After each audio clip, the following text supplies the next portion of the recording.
दोस्तों, जगन्नाथ मंदिर उड़ीसा के तटवर्ती शहर पुरी में स्थित है। यह मंदिर भगवान जगन्नाथ को समर्पित है। जगन्नाथ शब्द का अर्थ जगत का स्वामी होता है। इनकी नगरी जगन्नाथपुरी या पुरी कहलाती है। इस मंदिर को हिंदुओं के 4 धाम में से एक गिना जाता है। यह वैष्णव संप्रदाय का मंदिर है जो भगवान विष्णु के अवतार श्री कृष्ण को समर्पित है। इस मंदिर का वार्षिक रथयात्रा उत्सव प्रसिद्ध है।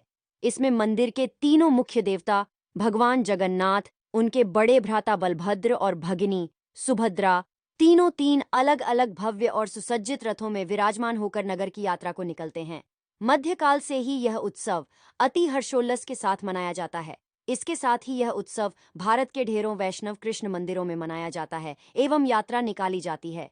इस मंदिर का सबसे पहला प्रमाण महाभारत के वन पर्व में मिलता है। कहा जाता है कि सबसे पहले सब्र आदिवासी विश्ववसु ने नीलमाधव के रूप में इनकी पूजा की थी। आज भी पुरी के मंदिरों में कई सेवक हैं जिन्हें दैतापति के नाम से जाना जाता है। राजा इंद्रद्युम्न मालवा का राजा था, जिनके पिता का नाम भारत और माता सुमति थीं। राजा इंद्रद्युम्न को सपने में जगन्नाथ के दर्शन हुए थे। कई ग्रंथों में राजा इंद्रद्युम्न और उनके यज्ञ के बारे में विस्तार से लिखा है। उन्होंने यहाँ कई विशाल यज्ञ किए और एक सरोवर बनवाया। एक रात भगवान विष्णु ने उनको सपने में दर्शन दिए और कहा, नीलांचल पर्वत की एक गुफा में मेरी एक मूर्ति है, उसे नीलमाधव कहते हैं। तुम एक मंदिर बनवाकर उसमें मेरी यह मूर्ति स्थापित कर दो। राजा ने अपने सेवकों को नीलांचल पर्वत की खोज में भेजा। उसमें से एक था ब्राह्मण विद्यापति।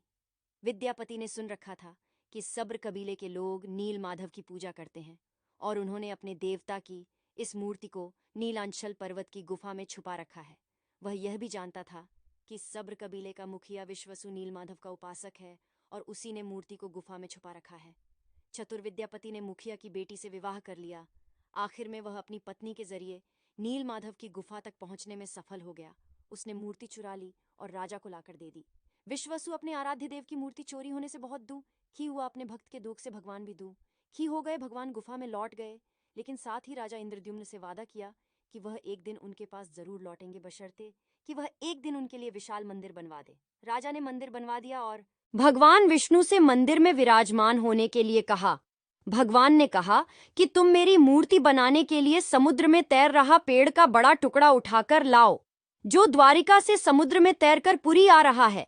राजा के सेवकों ने उस पेड़ के टुकड़े को तो ढूंढ लिया, लेकिन सब लोग मिलकर भी उस पेड़ को नहीं उठा पाए। तब राजा को समझ आ गया कि नीलमाधव के अनन्य भक्त सब्र कबीले के मुखिया विश्ववसु की ही सहायता लेना पड़ेगी। सब उस वक्त हैरान रह गए जब विश्ववसु भारी भरकम लकड़ी को उठाकर मंदिर तक ले आए। अब बारी थी लकड़ी से भगवान की मूर्ति गढ़ने की। राजा के कारीगरों ने लाख कोशिश कर ली, लेकिन कोई भी लकड़ी में एक छेनी तक भी नहीं लगा सका। तब तीनों लोक के कुशल कारीगर भगवान विश्वकर्मा एक बूढ़े व्यक्ति का रूप धर कर आए। उन्होंने राजा को कहा कि वे नीलमाधव की मूर्ति बना सकते हैं, लेकिन साथ ही उन्होंने अपनी शर्त भी रखी कि वे 21 दिन में मूर्ति बनाएंगे और अकेले में बनाएंगे। कोई उनको बनाते हुए नहीं देख सकता। उनकी शर्त मान ली गई। लोगों को आरी, छेनी, हथौड़ी की आवाजें आती रहीं। राजा इंद्रद्युम्न की रानी गुंडीचा अपने को रोक नहीं पाई। वह दरवाजे के पास गई तो उसे कोई आवाज सुनाई नहीं दी। वह घबरा गई। उसे लगा बूढ़ा कारीगर मर गया है। उसने राजा को इसकी सूचना दी। अंदर से कोई आवाज सुनाई नहीं दे रही थी, तो राजा को भी ऐसा ही लगा। सभी शर्तों और चेतावनियों को दरकिनार करते हुए राजा ने कमरे का दरवाजा खोलने का आदेश दिया। जैसे ही कमरा खोला गया तो बूढ़ा व्यक्ति गायब था और उसमें 3 अधूरी मूर्तियां पड़ी मिलीं। भगवान नीलमाधव और उनके भाई के छोटे छोटे हाथ बने थे, लेकिन उनकी टांगे नहीं, जबकि सुभद्रा के हाथ पांव बनाए ही नहीं गए थे। राजा ने इसे भगवान की इच्छा मानकर इन्हीं अधूरी मूर्तियों को स्थापित कर दिया। तब से लेकर आज तक तीनों भाई बहन इसी रूप में विद्यमान हैं। आशा करती हूँ आपको हमारी यह वीडियो पसंद आई हो, और अगर आप हमारे चैनल पर नए हैं तो चैनल को सब्सक्राइब करना न भूलें।